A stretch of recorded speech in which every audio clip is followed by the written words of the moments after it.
banorët e fshatit të Rjoll të njësisë administrative Velipoj kanë protestuar për të drejtat e tyre. E drejta për të protestuar është e drejtë kushtetuese dhe demokratike dhe nuk mund të pengohet nga askush, e aq më pak nga policia e shtetit. Këta banorë nuk kërkojnë asgjë më shumë se sa dialogun dhe njohjen me faktet dhe pretendimet e tyre nga organet ligjzbatuese. Përdorimi i dhunës dhe i forcës nga ana e policisë në këtë rast është i patolerueshëm dhe i dënueshëm.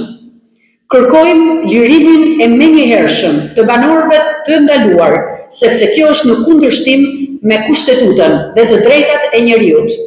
I bëjmë thirrje policisë së Shkodrës, drejtuesve të saj, të bëjnë detyrën në interes të qytetarëve, të jenë në shërbim të tyre, pasi paguhen nga taksat e qytetarëve. I bëjmë thirrje policisë së Shkodrës të ngrihet në lartësinë e duhur, duke ofruar rend e siguri si dhe qetësi për të gjithë, dhe të lirojë menjëherë personat e ndaluar dhe të vihet në shërbim të qytetarëve, duke u garantuar atyre të drejtën e protestës.